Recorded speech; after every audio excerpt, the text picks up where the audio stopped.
आंवला नवमी की कथा में एक प्रसंग आता है। आंवला नवमी का पूजन आपको करना आता है। व्रत करने वाली माताएं व्रत करती है, आंवले के पेड़ के नीचे जाकर पूजन करना, भोजन करना, आंवले का वृक्ष की छाया में बैठना, उस दिन किसी को अपशब्द ना कहना, आंवले की पूजन कर कर अपनी झोली को पसार कर चीटी उंगली और अंगूठे से आंवले की छाल को थोड़ा सा पल्लू में गिरा लेना, उस छाल को ले जाकर अपनी बरकत में, अपनी अलमारी में, अपनी तिजोरी में रख देना। ये आंवला नवमी की पूजन का विधान है, संपदा की। जिस व्यक्ति को रोग सताता ही रहता है, सताता ही रहता है, बीमारी आती रहती है, जा ही नहीं रही होती है, तो उसको कुछ नहीं करना चाहिए। आंवले के वृक्ष के नीचे आंवला नवमी के दिन दूध चढ़ा देना चाहिए, फिर बीमारी दूर हट जाती है, व्यक्ति बीमार ही नहीं पड़ता।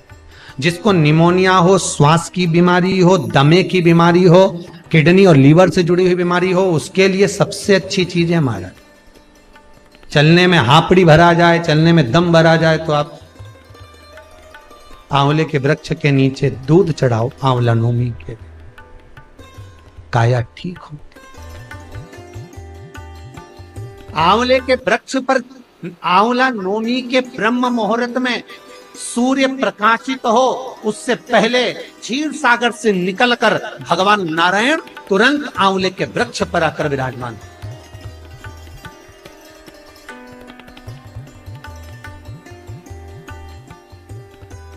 आंवले के वृक्ष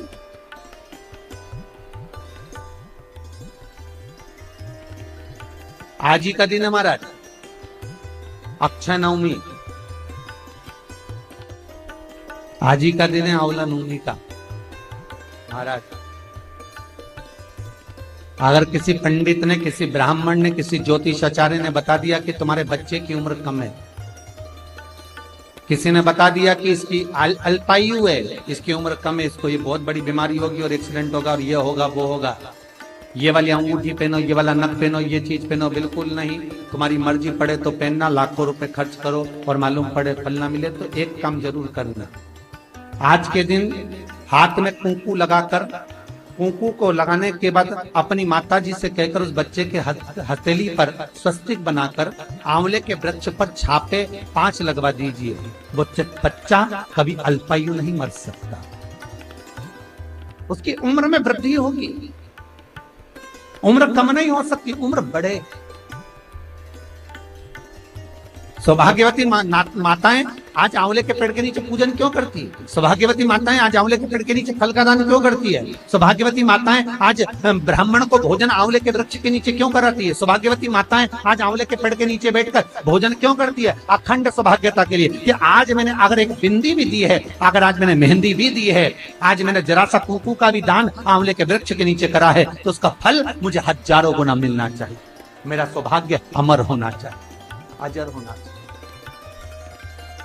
विष्णु पुराण कहती है, स्कंद पुराण कहती है, मान लो कोई आंवले का पेड़ आपने लगाया, बहुत बड़ा हो गया, उसमें फल नहीं लग रहा है, वो फलित नहीं हो रहा, बहुत बड़ा हो गया, उसमें एक फल नहीं लगा,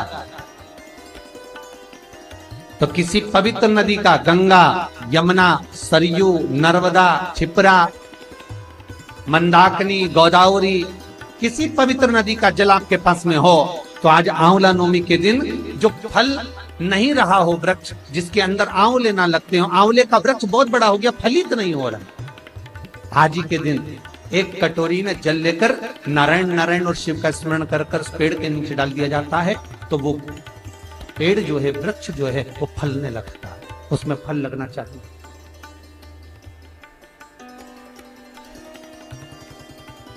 और इतने फल लगते हैं कि आपको आश्चर्य होगा कि इसमें फल ही नहीं लगते, तो इतने फल कहां से? अर्थात आज भी हमारी विष्णु पुराण, आज भी हमारी स्कंद पुराण, आज भी हमारी पद्म पुराण, भागवत पुराण आज भी कहती है कि आंवला नवमी का किया गया पुण्य, आंवला नवमी का किया गया दान, आंवला नवमी के दिन किया गया सत्कर्म खाली नहीं जाता। अर्थात जैसे जरा सा जल का सिंचन करने पर वृक्ष फलीभूत हो जाता है, उसमें ढेरों फल लग जाते हैं, उसी तरह हमारा किया गया दान पुण्य सत्कर्म, अगर हमने 1 रुपए का भी दान दिया, गौ माता के निमित्तार्थ, मंदिर के निमित्तार्थ, वृद्धाश्रम के निमित्तार्थ, भोजन के निमित्तार्थ, हमने कुछ सभी लगाया है। आपने गाय को भी रोटी दी है, आपने किसी ब्राह्मण को भोजन कराया है, आपने आज आंवले का दान करा है, किसी सौभाग्यवती नारी को एक फल तक दिया है, तो वो तुम्हें मिलेगा, 1000 गुना होकर मिलेगा।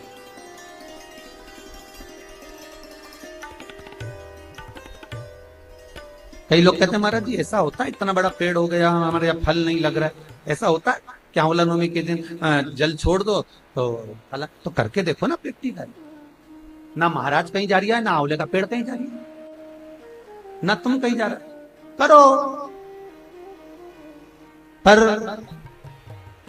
विष और आस, जम के बोलो विश्वास, विष को त्याग कर आस पकड़ कर रखो, हो जाएगा।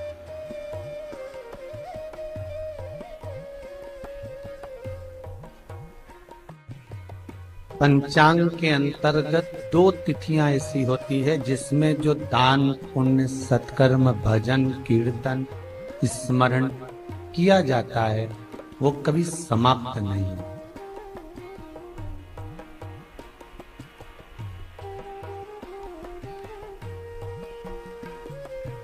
एक है अक्षय तृतीया आखा तीज, और दूसरी है अक्षय नवमी आंवला में।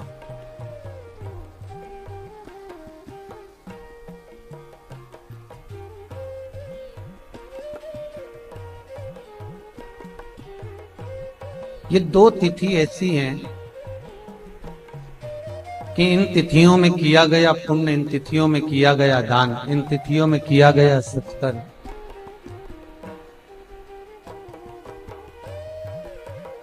जीव का कभी समाप्त नहीं होता, वो अजर और अमर है।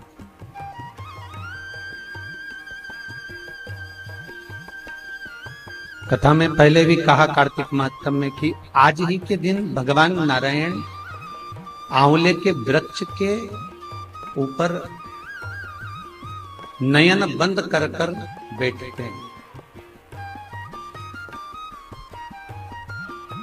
और 33 कोटि देवता उनको जगाने के लिए, 33 कोटि देवता उनको रिझाने के लिए सामने आकर निवेदन करते, विनती करते।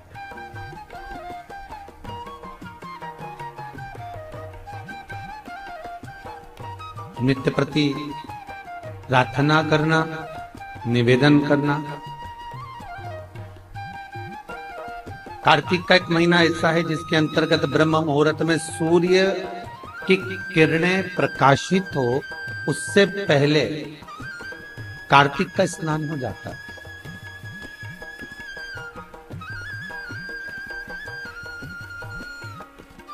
सूर्य की किरणें पड़े उससे पहले कार्तिक स्नान करने वाले को कार्तिक स्नान कर लेना चाहिए।